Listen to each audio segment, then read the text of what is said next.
Dear Tiger Being, Tigress, Tiger, this is Eylam and you are listening to Yoni on Air, a podcast about sexuality, spirituality, collective trauma healing and embodiment. Please share this information with everybody who might benefit from it. You can find more about my work on kaliskiss.com. I'm very interested in at the moment anyway, and you brought it up as well, is this embodiment and spirituality. Yes. And I think it's powerful because it's somehow like, why do you talk about embodiment and spirituality at the same time? And this already somehow portrays how important it is, because it's like, how is it possible to make spirituality something disembodied? How is it possible? Yes, like how could it have happened? Yes. That we talk about spirituality in a disembodied way. Yeah. And coming from embodiment and from embodiment, touching on spiritual realms or dimensions is something that is so interesting. And I think it's not enough talked about and not enough cultivated. Yeah. And we pay a price for that. So I'm very interested in jamming with you around in embodiment and spirituality, and maybe as a kind of series or just moments in this universe or in this ocean, because it's so vast. Yeah. Yeah. That's why I personally think that having a context and an overview and sometimes even historical facts are really, really helpful. Because we find ourselves now in a very, very charged time. This is a time of huge breakthroughs on so many levels. And sometimes when we don't have the perspective, we do something at present, which is extremely important, but sometimes we don't really understand where we are coming from. Yeah. And if I can say a little bit about this, I think it's going to settle perfect. a huge perspective, which is worthwhile having a book written about, but we just try to do it in few large strokes, few lines, guidelines, you can say. The background of spirituality in our civilization, specifically in the ancient period, speaking about, let's say, the golden times of Greece, later on the Roman period. Before that, the culture from the Middle East, of Judea, of Persia, to an extent India and China, 2,500 years ago, started to define spirituality by transcendence, which means that spiritual things had to be above, beyond the normal, regular, everyday world of the mundane affairs of people. And this is actually very crucial to put a finger on. Yeah. And this is how spirituality became divorced from the body. If I'm just trying to put a coin to this, it's to say that spiritual became the opposite of the flesh. There is the spirit and there is the flesh. If you open the Bible, if you open the New Testament, to an extent the Old Testament, you will find those passages that influenced our culture. If you open philosophy books from the ancient Greek times, like Plato, he's one of the major figures in this. Everything spiritual, everything real was not physical, was not embodied. We needed the body to be healthy or to find some kind of a balance, but the body itself, through and through, every cell, every sinew, was not a spiritual being by itself. The opposite. And this is one of why it's so important to put it on the table. Yeah. Give you an example. The spirit was imprisoned in the body. The soul was in the tomb of the body. The body was actually death of the spirit. And this goes back to Persia, to the ancient Persian cultures. It went very strong later on into Christianity. So when we look at this, we start to say, wow, actually what happened here is exactly a catastrophic split that if we are not aware of, we don't really know nowadays what's the problem. Yeah. That's just as an example of this. Yeah. I mean, it's like carrying a collective wounding or confusion. And when you say it's a catastrophic split, I would refer to the term of trauma as disembodiment. I mean, we know that trauma creates dissociation from the body out of horrific circumstances, and then somehow glorifying or justifying disembodiment as well. But this is the direction of the gods. It's obviously something that is at least parallel to being a trauma. And I would say it also somehow covers the traumatic wounding or the traumatic split. Instead of being healing and spiritual and enlightened, it's just another version of disembodiment. Yeah. And another version, I think, of devaluating the flesh and devaluating the potential of flesh. And what I'm so thrilled by since I tap into bodywork and embodiment practices is flesh is so full of value, so full of divine experiences, so full of wisdom. There is something of really writing whole of this history like anew. Yes, exactly this. Exactly, precisely this. And this went very deep into our religions, into the way we look at knowledge. Knowledge was also disembodied. Yeah. It's supposed to be abstract from the physical. And it's still taught in a very disembodied way at school. Absolutely. It's like the more you want to become intelligent, the more you have to endure hours of your everyday without moving. And what we learn, what we know from embryology is we have to have enough safe space for sensing before we even can develop in a physiological way feeling. And if we can't develop feeling, we can't develop in a physiological way intelligent intelligence. And I think this is why in our culture we call people intelligent who are actually trained or educated around being stupid instead of intelligent, because it is paid or it's built on the price of disembodiment, which means knowledge can't lead to intelligence. Yes, and the intelligence in the flesh, the intelligence of the body. There is a beautiful book called Intelligence in the Flesh by Claxton, and he tries to trace part of this, and he does a very good job in doing so. This is precisely what you say. And in the old times, back to spirituality versus the body, if we look at the figures of the past, the hermit, the monk, the saint, to an extent, Jesus Christ, as a symbol of the Western religion, of Christianity, they all were proudly avoiding the body. Whereas the body was the sin, the body was the place of passion. The body was not the immortal part of ourselves. The body was a delusion. They didn't allow us to see the real. This is mega important. And there is a rewriting within this perspective. There is something very important to be said for the younger generation nowadays that sometimes is not even interested in those old perspectives, just to get the context right of why is it so difficult for us to be in our bodies.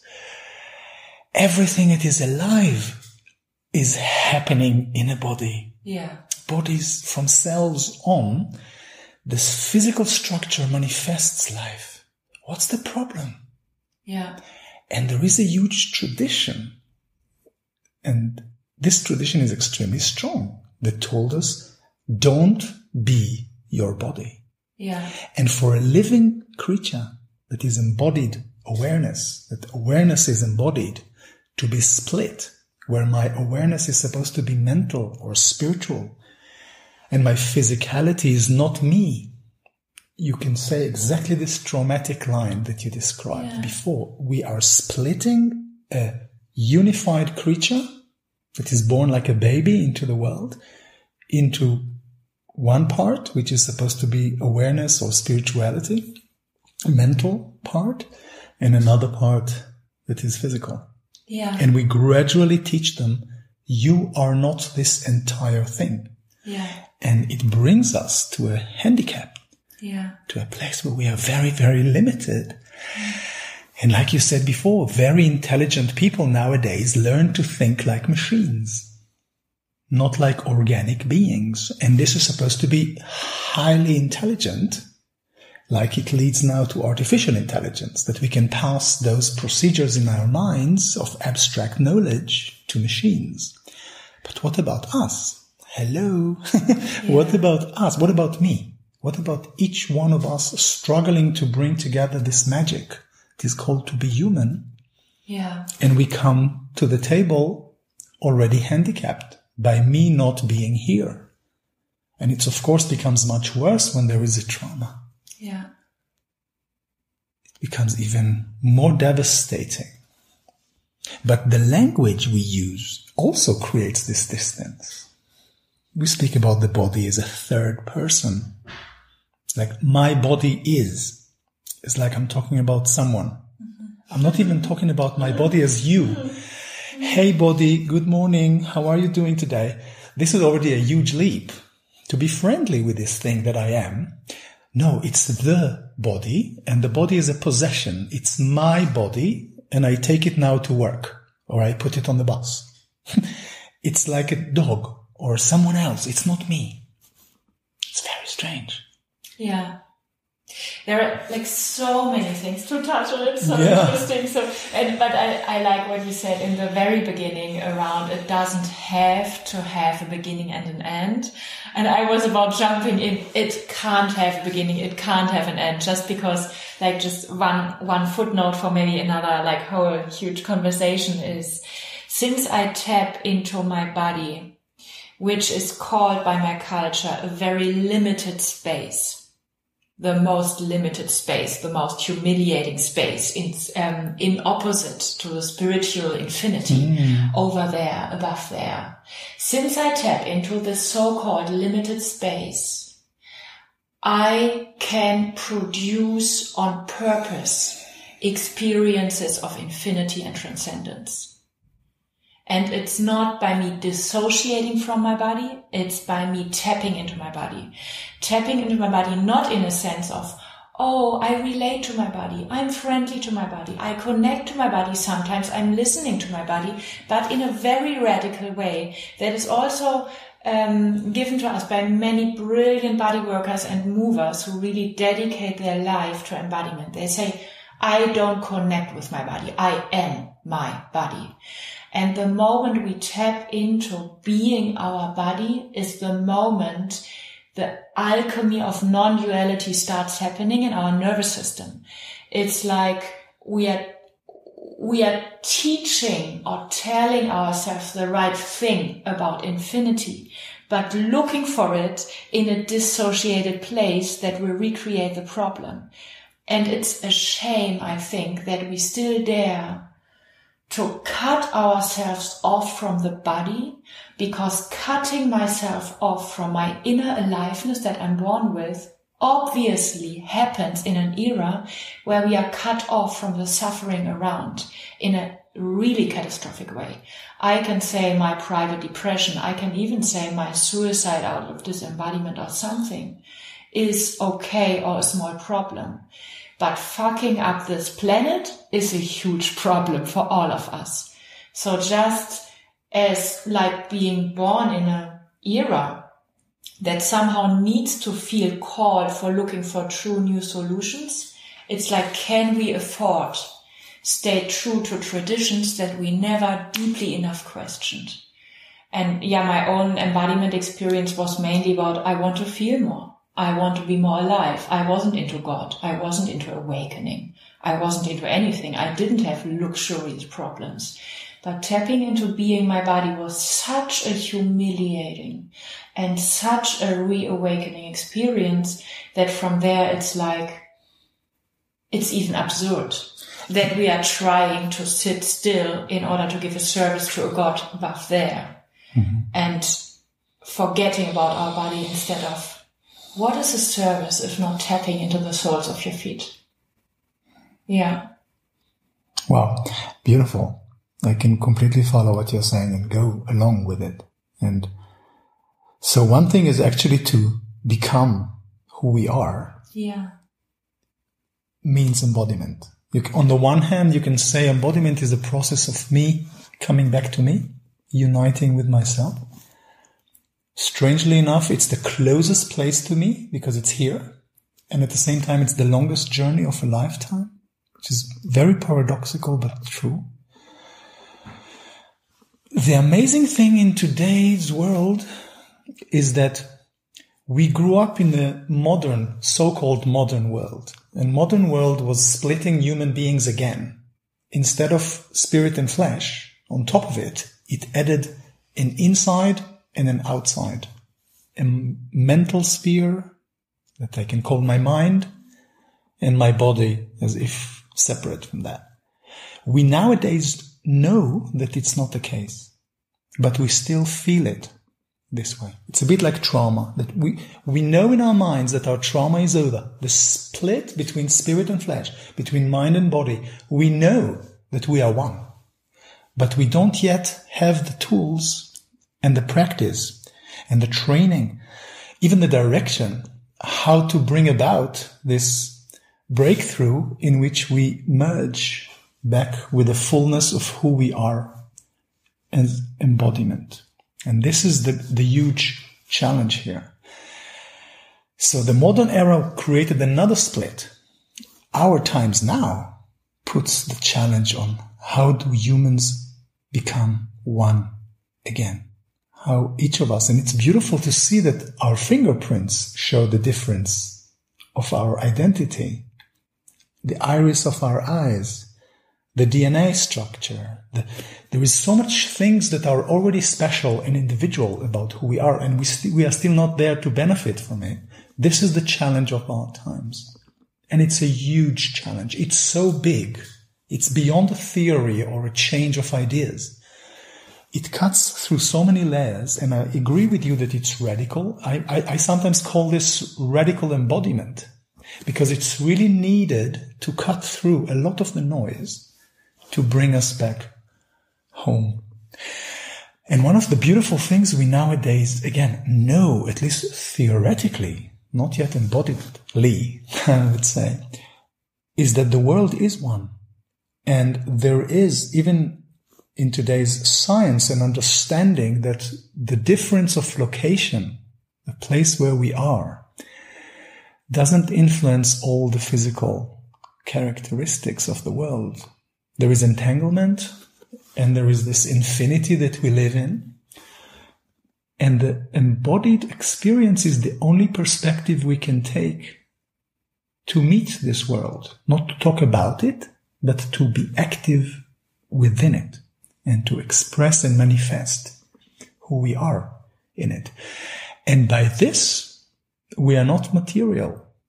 We are not, in the old sense, the flesh that we used to think of as this. Today we know that we are made of this magical substance of the universe, and we are in the middle of this infinity. And we are as if still asleep. You go to the cinema, you watch this amazing movie, and you fall asleep. And hello, once we start to wake up, we really feel it. And it hits us. But for this, we need practice. Not just to wake up, but what do I do? How do I contain all this power and all this intensity that my body experiences to make it my own, to make it me? Many people describe sensations when we work in bodywork and embodiment like taking drugs, because something broadens up in the experience. It's exactly what you say. It's beautiful. It's not anymore that God has to be above the world or whatever you refer to as divine. It's everywhere. And the question is, how do you tap into this? It's a bit like a network. It's a bit like a Wi-Fi system, yeah? But your body is resonating with this constantly. How do we bring people back home? In an individual sense, therapists and practitioners are doing it, but there's a culture. How do you bring people back to be empowered by being alive, by being embodied? And it also taps into a lot of the questions. who am I? You can have a story about childhood, but by the way, it's only about 100 years old that we are doing this. So it's a very recent development. And I have a story because I was a child. In the Middle Ages, children were not appreciated as children. It was not at all important. They were just little ones, that have to grow up to work. Who am I when I ask the question as an embodied creature? It's not anymore a subject of identity. It's not the politics of identity, of my gender or my upbringing. It becomes very physical and very present in my experience. And it might not even be answered necessarily in words or in a lot of words. But it's striking that you as a body worker and as a teacher for body work refer to the same question as the core question that so many satsang teachers and spiritual traditions refer to as a core question. Who am I? This is very interesting just because it's like two so-called opposite scenes or disciplines of studies and of some kind of science, I would say so. Asking the same question, who am I? And coming from deep knowledge and experience in you are definitely not what you are taught you are, and you are definitely not what you think you are. So that's very interesting, just to name a parallel and then seeing, is it more than a parallel? And I would say I was pondering so much around this question coming from working in this free so-called spiritual scene in Berlin, being very much in touch with non-duality, Neo-Advaita, satsang for a few years. And there it's, okay, I'm not my body, I'm not my body, I'm not my body. And I was like, somehow I don't like this mantra. It doesn't make me happier, it doesn't make me freer, it doesn't give me any kind of orientation or meta-orientation in this world. It just somehow repeats what I learned in trauma, which is emptiness. This time, this emptiness should be spiritual. However, I'm ending up where I spent my childhood in shut down emptiness, feeling nothing. And when I tapped into embodiment, I tapped into some kind of, I would even say revelation, or insight in myself around, wow, if I want to crack the code for being or not being the body, in the place that I ended up in right now, I have to become my body. And by becoming my body, somehow as a paradox intervention, I feel that I'm either more than my body, or my body is everything. And the second answer is what I like more. There is this beautiful saying of Rumi, this Sufi mystic, this passionate, like fiery love for God. And he said, you are not a drop in the ocean. You are the ocean in a drop. And we say that and we love that. And we take it for granted that we know what he meant. And I think we don't know what he meant, because he dedicated his life to this burning, living prayer for something that really shook his cells. And yeah, I like how you refer to the challenge of courage and to the global and collective challenge, because it's also a shame, I think, that in bodywork there is so much knowledge about how to reanimate humans for their innate value they are born with, and their innate intensity they are born with, and their courage as embodied beings they are born with. And at the same time, like, how do we do that? Because at the moment we are developing artificial intelligence that makes our life so easy that we bring up a next generation around even an incapacity for dealing with a more complex world. Like thinking it would make it easier, but what we end up with is we make our life more boring. So why being interested in an alive life in a boring world? So there is something disastrous happening from us not owning our physical existence as our portal for transcendence in a responsible way, in a healing and meaningful way, and in a modern way. I think becoming my body, being my body, is the only portal that we know in this or can tap into in this culture in order to reveal the answer for the question, who am I if I'm not my body? And the moment I become my body, I see, oh, what I have definitely not been is all those images of my body. And this goes way beyond the feminine cultural disaster around all my body images. It's just all those things that I thought about when I hear my body are not my body and not the essence of my body, a design of my body, but my collection of stuff and images around. I'm not them. But in order to recover from my body images, I have to become my body. And by becoming my body, I see the word body refers to an essence that is something completely else than what this culture calls to be a body. Mm-hmm. And one of the first pitfalls and the mistakes that many times appear also with clients, also with people I work with, there is a lot of fear to become the body. And one of the reasons is that there is a kind of view that this thing we call body is basically material. It's physical. And by this, it's low. And by this, it's not really the essential full person that I am, which is very, very interesting. I would say just in short that when I speak about being a body, it's actually adopting in a very, very deep sense the perspective of my perception as it is unfolding and manifesting now in the entire field of my experience. A body is not a substance. It's not a stuff. It's not a box. It's part of this old thinking. Body is a field of impression, of sensations, of things that I can now sense and interact with. And when I sense this, my perception starts to glimpse spiritual awakening. But it's a spiritual awakening that we have to use perhaps better words for, because we think of spirituality as the opposite of this instead of exactly what you said before, going in.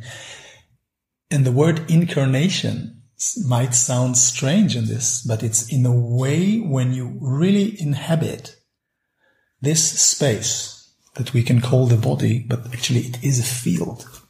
It's a field of perception. And the amazing thing, apropos Rumi, is that you are the ocean in a drop. It's beautiful. And if you really sense this, we have bacteria and microorganisms in our guts that you find in the deepest ocean of the world. We have substances that come from the world, go back to the world. We are interacting with this ocean that we are in a drop. In my experience and in my being, including my substantial being, my substance, my physical, chemical, you can call it, I am in constant interplay and exchange with my surrounding. I am the world. And this thing that I can refer to in the word, my body, is the place where the world comes into me and where I go into the world. From this point, when we ask the question, who am I? You might say, I am the world. I am a manifestation of everything in a nutshell. But this is my home. This is a very different experience. And when people have this, usually they also start healing. To heal when you have this foundation is just another step on the way, but it's much larger than just mere healing. We are talking about who are we as humans? What does it mean to be a human being on this earth? You mentioned before the ecological crisis. I had some, just funny, I had some people I was working with that were working for environmental organizations. And I had to teach them, to train with them hey, be friendly with your guts, with your belly, with your breathing, just like you want us through your organization to become friends of the earth. So let's breathe. Let's like this. Let's be empathic with your pain. Not just hating, I have a knee pain. I hate my knee. This knee is you. Let's make friends. Let's embody this love, not just what we call self-love to a self that is somewhere, a mental structure, but to the cell love. Go into your sinews, go into your ligaments, go into your scars, go into the place that is scared, frightened, blocked, and breathe and be present and ask questions, just like you would meet a friend that has a bad mood and drink something together and talk about life. You start doing this with your body, you are in a very strange way healing the earth, because part of it is with you. I am almost 100 kilos, so I have a big chunk of earth, and I schlep this earth around. I take it with me. I feed it. I'm trying to take good care of it. I'm struggling with it. This is my little garden. And when Shakespeare says that our bodies are our gardens, and it's a very interesting thing, because you are also the gardener. And he says our will is the gardener of the body. He puts it, unfortunately, as a quote in a mouth of a villain. But the truth is very deep. You are the garden, you are the gardener, you are bringing your own body, your own field to grow, to develop. This is how you work the earth. We are just like earthworms, like Regenwurm, but standing up straight and doing something with the earth. So what we do with ourselves, we do with the planet, and it's precisely bringing this huge question. Yeah, there is a lot of healing to be done, and a lot of being to be done. And once we start to embody who we are, and it's always a rätsel, it's always a riddle, it's always a magical thing about us. We never really know what humans are, and not what humans are capable of. We are magical creatures. But once we come home, all these questions are starting to be reformulated in a less theoretical way, or technical way. It becomes more personal. What's so outstanding for me, what you share, or how you share it, as a body worker, you seem to be very relaxed around. Somehow we are the world. I mean, let's say that outside of a bodywork context, and that's it, then it's either a highly spiritual, enlightened, whatever thing, we are one, so you're the whole universe, or it's somebody being definitely too arrogant and thinking too good about him or herself. And that's interesting because it directly refers to our culture is based on not putting us too high in the creation of the world, but too low. We are deeply devaluated around who we are. And for example, just to throw another quote of another famous man into our conversation, it's Nelson Mandela who said, "You are a child of God and you answer, who am I being a child of God?" And I say, who are you not being a child of God? And I think this is very modern, and it's tricky because when we see the mess and the suffering we are creating in the outer world, we are asked by our devaluating conditioning to shrink with our inner power even more in order to weaken it, in order to create less destructive output around us. And I'm so convinced if we want to live up to a global solution for the outer world, we have to do exactly the opposite.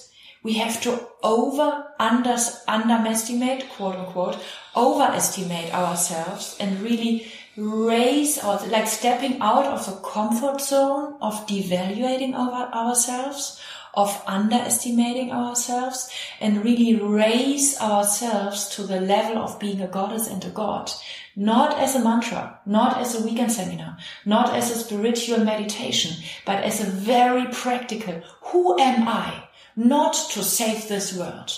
If I love it, then I have to love where all of this starts and will end, with myself. There is something of a sacred responsibility of not hanging around in our comfort zone of, oh, humans are the problem. We are not the problem, we are the solution. We are causing the problem. Up to this day where we stop underestimating ourselves. And I really want to come back to ourselves as I think in bodywork or me on a bodywork table, whatever. Like we really discover our nature is endless curiosity and endless capacity for handling contradictions, challenging, complex situations. And when we keep making our children grow up and then later have a working life, being dependent on technological things, just as computers, who deeply underestimate our capacity for meaningful action in life, then we end up somehow with an automatic belief system of, if I'm treated like this is complicated work, maybe it's true and this is complicated for me. And I think this is why we are bored. And I think this is why we can agree on a global level to dying a global death or going into extinction just because it's so boring compared to what would truly wake up our passion for life. And it's, I think the basic thing when you say it's challenging, what do people need in order to fall in love again with their aliveness in the inner and outer world? The basic thing for you as a body worker, I think, is how do I carry them through the field of fear, through the electric fence between them and themselves. And just another parallel, and so much more than a parallel in what you said. It's interesting, becoming ourselves. I mean, we are already our body, but at the same time tapping into this takes a lifetime. Exactly that is transferred in spiritual teachings. How far is the way between you and you? That's a spiritual saying. And it's very interesting that it comes up in two so-called different universes. Yeah, I think it comes from two poles because they're still searching one another. Mm-hmm. Once we are split between the spirit and the flesh, or the mind and the body, there is a duality. You described before how painful this is. This is who we are. We are living in the pain of being two things. Just imagine a couple falling in love. They're coming even as four different ones because each one is split into two. How complicated this is. This is a domain that you are meeting constantly. And again, going back into religion and spirituality were bonding together in order to define this split. And spirituality today has to be redefined. And when you speak about being a goddess or a god as a human being, I look at it more, for me it's more about being human. It's just huge. It's a huge challenge. It's almost like a daunting challenge. How can I become the human that I am? And this is what we are talking about now. The spirituality and the other side, the embodiment, are searching a way to converge again. So I wouldn't be surprised if some of the questions that come from spirituality are reflected in what happens with embodiment and therapy, because we are two parts of ourselves trying to somehow come back together. And I would not even shy away to raise the stakes slightly higher and to say we are in a point that we have to not only redefine spirituality in the act of perception of the embodied field, we have to redefine our religion. We have to redefine what does it mean for us to relate to something divine. There is a missing link here. I'm coming from a background of Judaism. Judaism was established as a kingdom and later on in a culture during the Iron Age. This is unbelievable. It's like 4,000, 3,000 years ago, more or less the range when it started. This is a very long time ago, and we are still creating monotheistic ideas that are evolution but dependent on a source that is in the Iron Age. How do we define a religion nowadays that will place the human beings, and I'm not saying religion as a church, but how are we going to confront ourselves in the question of what does it mean to be human? What does it mean to be part of nature? Not above nature, but in nature, in a way that corresponds with a spiritual yearning that each one of us feels, and each one of us is concerned about in his or her way. This is a huge subject, and we hardly dare to even go there. And those questions are huge. When I work as a body worker, I approach with each person their path and where they are. And I'm trying to make the next step. And in a way, the body becomes a roadmap. And it's very easy, relatively easy, I would say, to see, oh, here is where it's blocked. Let's go there. But if I look at where humanity is blocked, and it breaks my heart on a daily basis, with myself, with my surroundings, with my city, with people around me, with nations, with what I see in the news, is this split, this marvelous creature that we are, that is split in the middle and has those very interesting concepts in their mind and forcing it upon a very miserable planet and racing to an early grave. And this is the scary part. And I think we really need to ask a lot of new questions, or old questions, but being rephrased from the perspective of embodiment, and to come back home in order to have the discussion that leads us back to life. And I agree with you, not having a body or saying this is not me. One of the things that was hurting me very, very much is to hear people speak about near-death experiences and outer body experiences. And many of those people have a spiritual reawakening, which is very precious, very important. But one of the things they say is that they look at themselves as a physical body with a total conviction, this is not me. And they re-echo the same painful realization, this can't be me. This physical thing, this sinner, or this lowly creature, in an age when we know that everything is entangled. Every particle. We know that this creates a net of everything in it. And those people will say, I've witnessed amazing spiritual journeys. The world is amazing. Creation is amazing. But my body? It's there and it's not me. I am much more. I am the whole universe, but not my body. And then they go back into that not them body, and they start to make their way in the world, but totally convinced. I would say very much in the old school spirituality of cutting myself from this and being spiritual by not being that. It's very, very interesting that it's so easy or cheap for us to say, oh, I'm everything, but not my body. Yes. Because if it's true that I'm everything, and I think it's true, then automatically I have to be also my body. And it's like, oh, let's say I'm nothing just because I want to avoid part two, the body. And what comes to my mind when you refer to redefining religion from an embodied perspective is this, let's say, the term or the momentum of safety versus fear.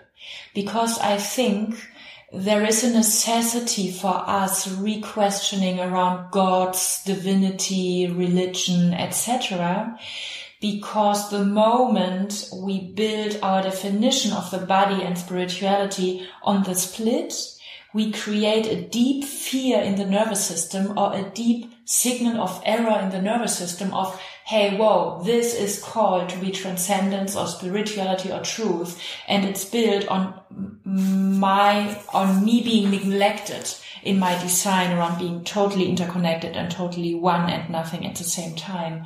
So, and you mentioned before, if people get back their access to innate aliveness and intensity and passion for life, they also start healing as well as a self-healing mechanism that you don't have to teach somebody to heal. You can't even teach somebody to heal.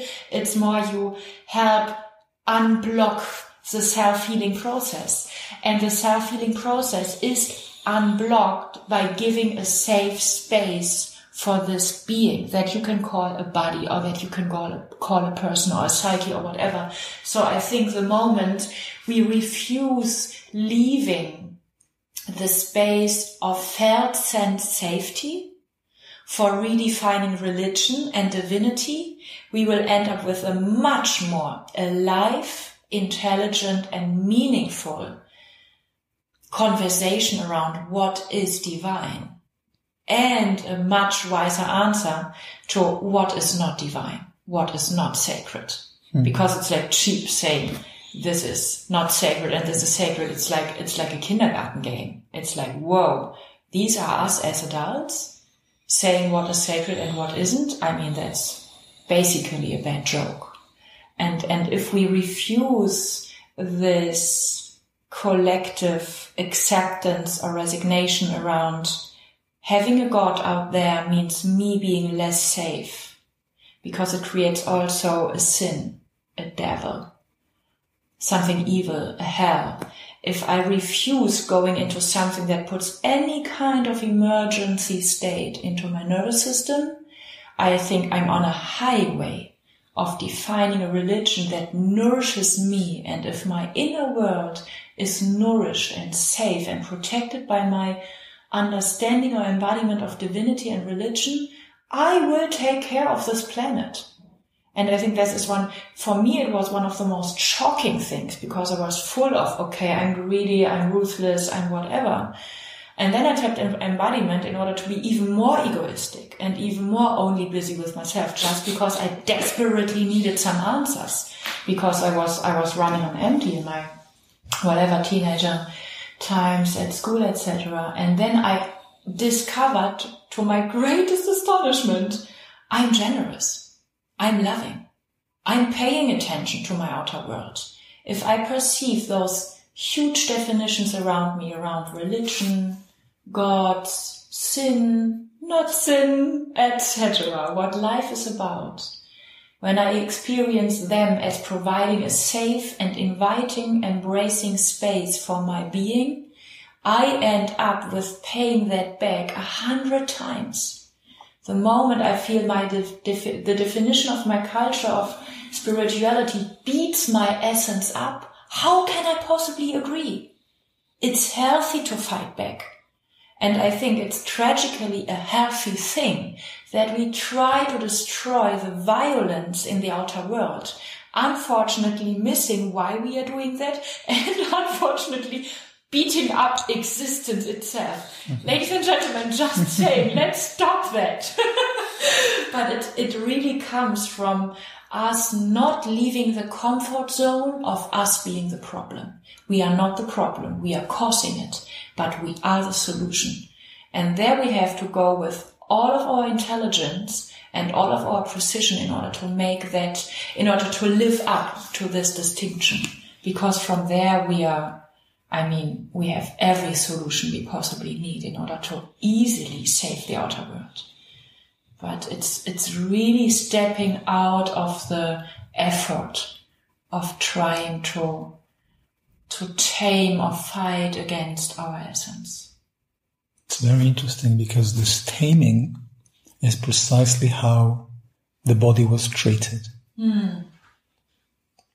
Michel Foucault was describing it concerning the modern institutions of psychiatry, the prison, education. And he's not alone. Many people look at it. We are living inside a human body. We are the person or the mind or the spirit. But the one I can tangibly arrive at, the one I can slap, the one I can hurt, the one I can punish, the one I can discipline, is the body. And education became this kind of taming, which is terrible, because it turned learning into a form of domination. And again, religions, and I'm raising the flag again. Religion was a lot about submission. How do I submit this creature to a divine message? So asking the question from a disembodied perspective will never provide the answers you are seeking. What you're describing here, it's very courageous to raise it all the question. But if the paradigm is already built on a split, this can never provide the answers. We are talking about the breakthrough where after thousands of years of this very, very deep split, we have to come together again. And this is a mega challenge. And it has to be through the experience of each and every person. That's why it's so important to go public with those things. Then exactly this process starts to be when I am in my body, what we call body, this field of impression and sensation, I am in the world. This body that I am is beyond subjective and objective. It's the interaction platform that I have with the world. And it has me with it because it's very uniquely mine. We are very different people and each one of us has a different perspective. But once I get connected, I am the planet. I am the universe.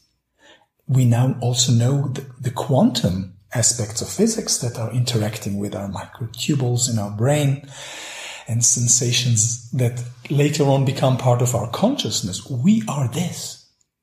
And then it's not about my little egoistic part. That's exactly what you describe. Actually, by going in to the body, in is a very funny word here, I emerge out in nature because my body comes from there. We are inheritance of 2 million years of human evolution, the hominoids and the different primates that we become according to research. This is the wisdom that we have in our joints, in our muscles, in our skin, in our bacteria. This is our makeup. I'm not alone in this world. The world is within and around. When I arrive at this experience, wow, we might speak about spirituality. Many people now speak about here and now as a spiritual slogan, which I can completely agree, but I would enlarge and expand and broaden up and say, in your body, there is no other place than to be here and now. This is happening now. Your bum on the seat is now here. Your feet in your shoes are now here.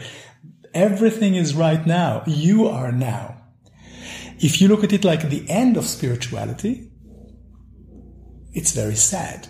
I would look at it at the beginning. This should go into kindergartens. This should go into schools. Children should learn this. Yeah, I am here and now. I am here. It's interesting that you said a few minutes ago, the body is going to be the slowest level. And I would say, hey, ladies and gentlemen, the body is before the time. It's too smart for our two-dimensional paradigms. That's why we say, we can't find the body on our so intelligent scale. I think it's so slow that we just leave it behind. And it's like the body is, hey, thank you for chasing for the here and now. I will stay in the here and now. It's okay. I totally missed it and misunderstood. It's so ridiculous. And another thing that comes to my mind when I'm listening to you is oh my God, it would be so funny if it wouldn't be so tragic. One day we will just burst in cosmic laughter. Up to this day, I think when you say this is a huge challenge, I agree. And I think parts of the challenge have to be somehow more precisely defined, just because when I hear, for example, the word challenge, I'm like, whoa, another wave of effort. And the huge challenge is redefining the word challenge as not agreeing to another wave of pain and fear and suffering, but another wave of revelation and ease and being okay. And I think one of the basic or like hidden secrets of bodywork, and I'm sure you can relate to that so well from your ongoing sessions. I can relate to that in my seminars and groups. It's pushing people on purpose without telling them exactly that.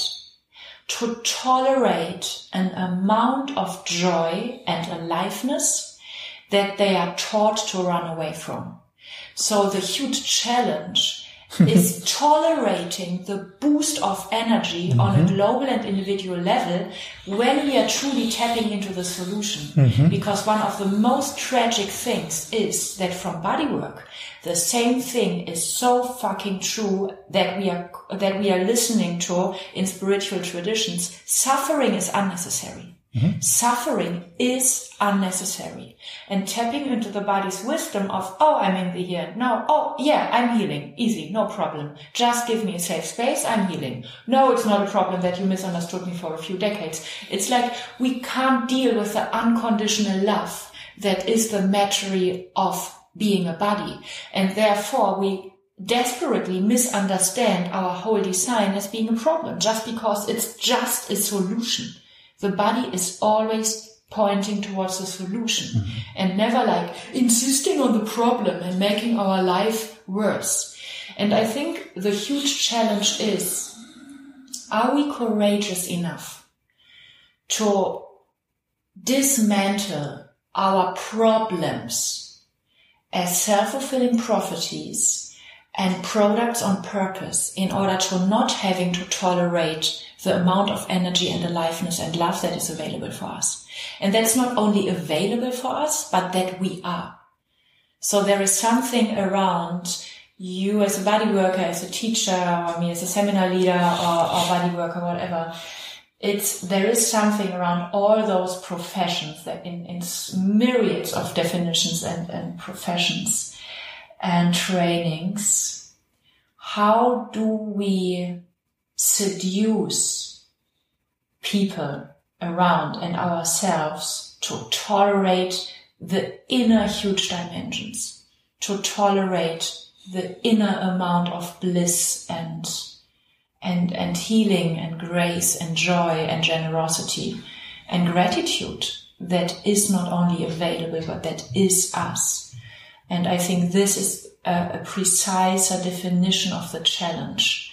And it's challenging because we will somehow panic when we tap into suffering is unnecessary. Problems are made up in order to escape from the solution.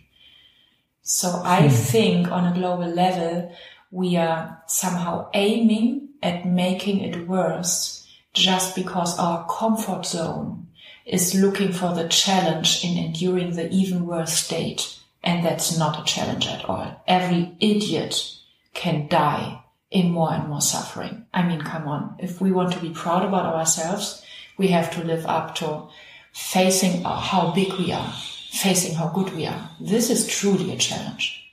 Thank you for this correction, because I didn't mean the challenge, the huge challenge as something with effort. I completely agree. Yeah. It actually shouldn't be hard work. It should be smart work. It should be going back home, not working hard at home. So on this, I'm completely with you. And by the way, suffering was part of the definition of spirituality. It's something that you endure on the way to the spirit.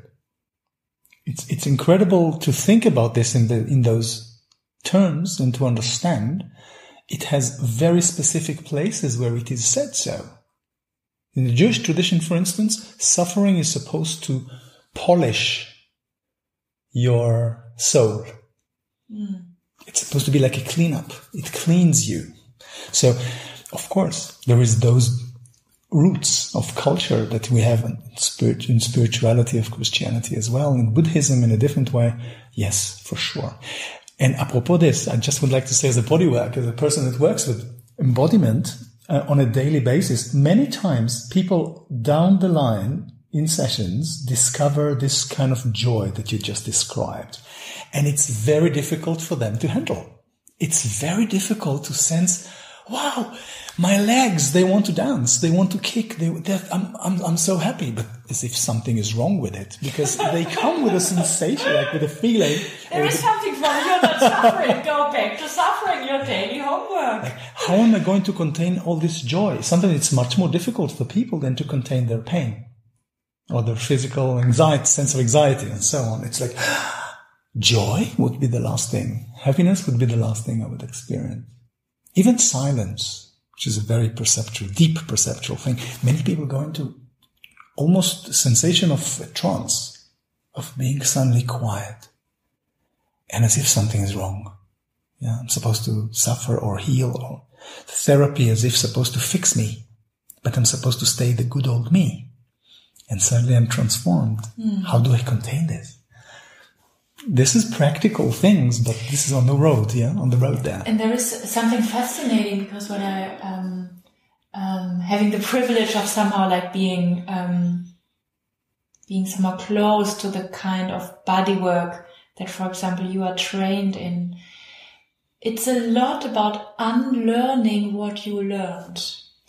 And by this unlearning, the mystery of embodiment and the mystery of something that the individual might call spiritual or divine unfolds on its own. It's like it's uncovered or dismantled again and rediscovered and remembered, reconnected in myself.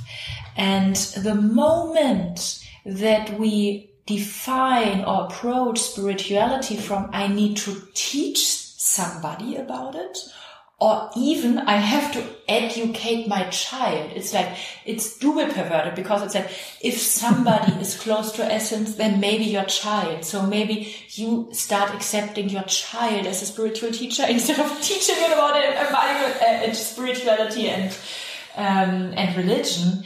And the moment I have to talk about it in order to say what it is and what isn't, is the moment I somehow put my feet already on the split ground that can only provide my knowledge around the problem and not the solution. So how about spirituality coming from an embodied perspective is a process of systematic and precise and very courageous and challenging unlearning. Yeah. How about that?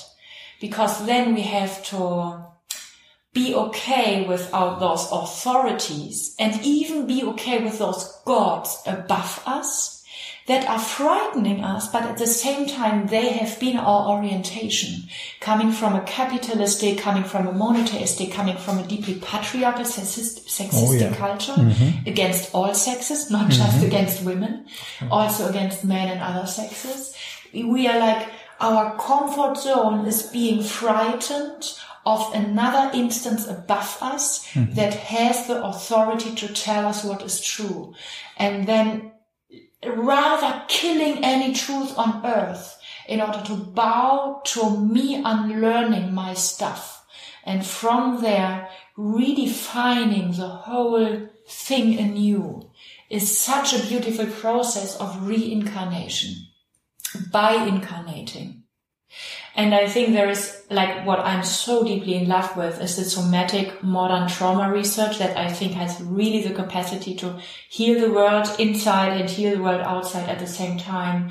It's somatic experiencing by Peter Levine, closely linked to the polyvagal theory by Stephen Porges. I think these two men are just heroes, just saying. And Peter Levine's biggest and up to this day most important book is In an Unspoken Voice. And the German translation is somehow like the language without words. And I think a closer to divine, a less stupid language for redefining spirituality is In an Unspoken Voice. So there is a deep bow to the potential and the energy and meaning of trauma as something that can create the split and that we can tap into in order to heal the split at the same time. So to me, trauma is one of the most potent and fascinating momentums that is given to us in the sacred wounding in order to tap into the intelligence of holding contradictions in our so-called mind. That is, if it wants to be able to do that, holding contradictions is a deeply embodied mind. It's no wonder that many people with a traumatic experience and traumatic past are searching for something with the body. Yeah. Even if it's not fully in their awareness why. It goes there and to search. So many people who suffered from trauma learned this embodiment and are not only looking for embodiment, but also for spirituality. True. Because they have I think what you see in the trauma and in the dissociation is something deeply horrific, deeply empty, and deeply true at the same time. It's something about, I can go away and something is still here. And I'm somehow aware of that, and somehow the person not being aware of that. And this fascinating subconscious meeting of the two poles is something that stays. And then later on, you, for good reasons, identify that as something that is so potent to teach me everything that I'm drawn back into the trauma. And I think in trauma therapy, we are working with high skill set around titrating that. Not go back into your trauma, stay here, stay present, open your eyes, look around, you are safe, it's okay. So there's a lot of titration. There's a lot of system and precision around not allowing somebody to go into trauma directly and taking a too huge amount of trauma remembrance at one time. And we are looking at the person falling back into the trauma only from the problematic or traumatized perspective.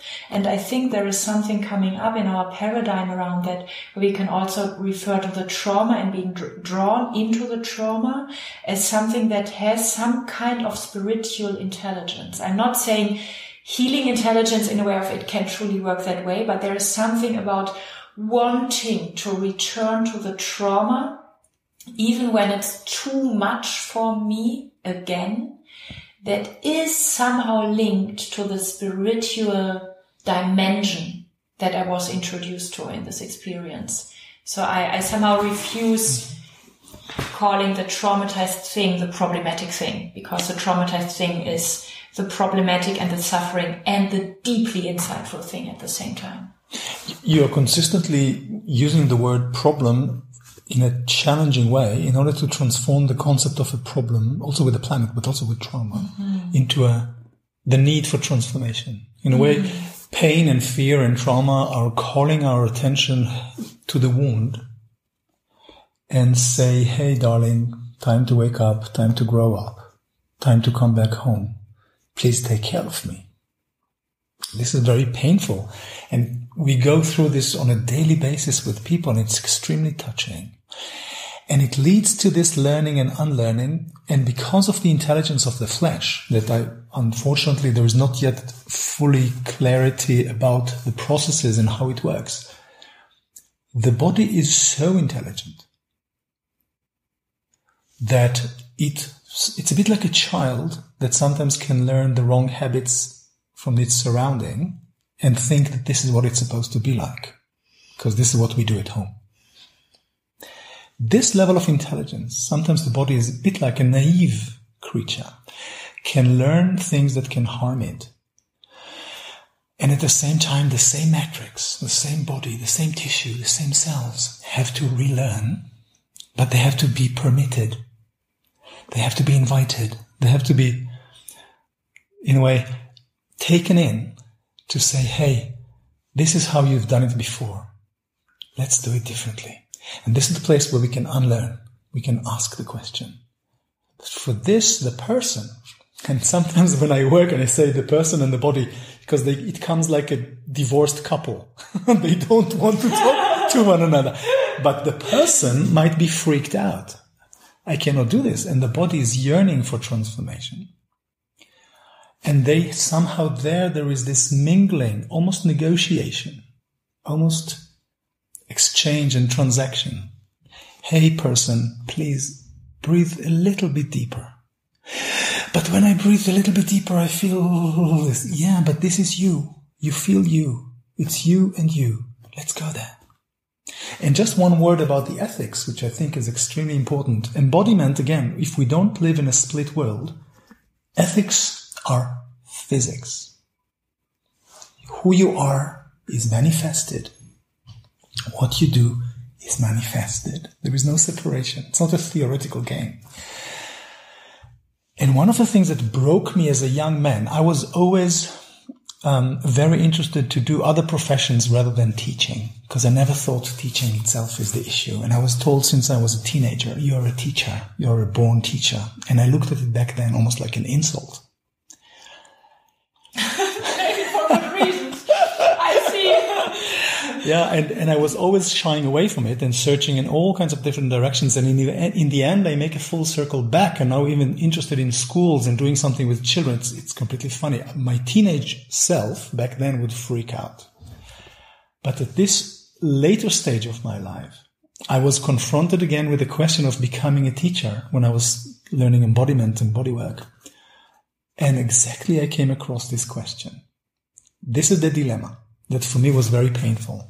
How can I teach people not to be me, or not to read what is only in the book that I'm supposed to give them, but that they can learn to be them, that I can be there for them, to teach them, not about me, not to make a child a copy of the parent, or the student a copy of the school system.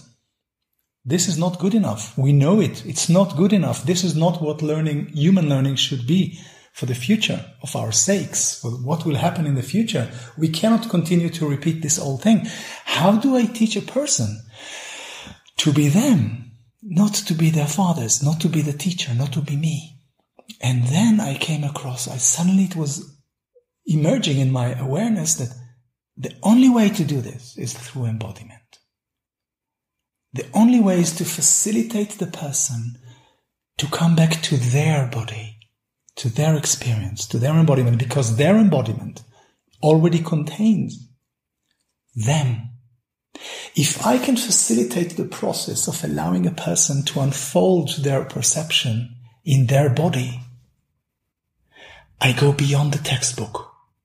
I go beyond trying to be a copy of your family or your past. They already carry this seed for the future in them. And the question is then, how do I, as a practitioner or as a teacher, follow them, facilitate it with them to become them? This is the unlearning talked about, and this is the potential of human learning when it goes into the future. Because then if we have embodiment on board as a spiritual, intellectual, multifaceted capacity of a human being to learn, then I'm starting to tap into the real magic. And one of the things that I saw again and again as a practitioner was that many times people that came to work with me, they come from professions I know nothing about. But through what they learned, they suddenly started to make steps and to become very successful or have breakthroughs and new creativity about their professions. I could never teach them that profession. I don't need to. But by becoming who they are, their body started to take who they are to their world, to their lives, and to their profession, to their creativity. And they started to unfold in ways that I would never foresee, and I don't need to. It's already built in. It's in your body. This is amazing. That's why I'm doing it almost now for 30 years. I'm never getting bored of it, because I feel like I've lived 10,000 lives. You did. Yeah, in a way. And I'm just surprised to see the magic of this, and everybody takes it differently.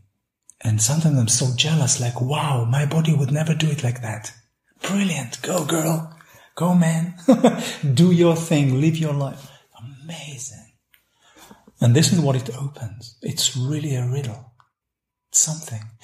And the fear, like you mentioned before, being as if egoistic because I take care of my body and realizing that my body is the planet. Same thing happens with aggression, with rage, with a lot of bitterness, different things that people carry that they say, I don't want to sense my body, because if I sense my body, I will feel how angry I am, how hateful perhaps I am, and so on. And actually, when they go in, they come transformed at the other end, and they feel, wow. Actually, I went through this person I went through this feeling, but there is something beyond it. And I start to grow. And I might come with full of rage, and at the end of the session, I just feel peaceful. Not necessarily as a serial killer. Usually it's exactly the opposite. So when we are allowed, and we can trust that somebody is there with us, and we can go into this uncharted territory, out of the comfort zone, we start to emerge into this terrain that sometimes looks to us very dark, scorched earth, killing fields. But when we go there, suddenly our hearts become huge. And many times it starts to show us the way out. Even if it's a bit of a step, but it does this. So it's an amazing thing. And I think it's beyond knowledge that can be theoretical. Even though you can have the guidelines that can somehow give you a direction, and we are similar, we are not the same. So there is a lot of knowledge, a lot of creativity that is called for now, in what we said before as a challenge in a soft way, to really ask new questions, to really allow it to resonate and echo with new wisdom. And that the truth doesn't have to look like in one version. It's funny, we still call university as if there is a universe. There is only one verse. This is the unified one, the credo of the church, or this is the road, this is how it's done. Too narrow. And it's going to be suicidal if we continue down this line. It has to be much more diverse. And having 7 billion people on the planet, and we have 7 billion points of view, not necessarily to argue. But if this is collective consciousness, this is a mega. Like if you think of computer terms, this would be something unimaginable. And this wisdom, how to bring upon this transformation in different perspectives of people that are allowing to communicate, they don't have to agree. Again, I'm coming from this Jewish culture. We say that there are 2 Jews always have at least 3 opinions. You're always welcome to argue. You're always welcome to exchange, to talk, to criticize, to consider. Talking, okay, but it can also be as an embodied experience. It doesn't have to be the same. It doesn't have to fit in. And I find it beautiful. It's like a jungle. So coming back home might look very different than what we imagine. And spirituality might feel very different than what we imagine. And embodiment as well. And many times it's not visual. It's not something you see. It's not a message, now I know the truth. But now you are a process of truth and reality being born. And this is amazing. Yeah, truth and discovering truth at the same time. Yeah. Thank you so much. Wow. I want to call it beautiful, even though we touched on so many heavy topics. But I think one of the biggest gifts of embodiments is that this depth of shadow and dark and killing fields inside us and around us somehow can be embedded in a sense of, but we are here to master that because we are mastering intensity since a few million years. Thank you so much to continue with. Thank you so much for having this possibility. I feel so relieved that finally it's out there. Yes, can start to be out there. Bodyworkers can talk again. Thank you so much. Language, we still love you. Thank you for listening, and thank you for sharing it with everybody who might be interested in it. And I'm happy about a positive review on iTunes. You can find more about my work on kaliskiss.com.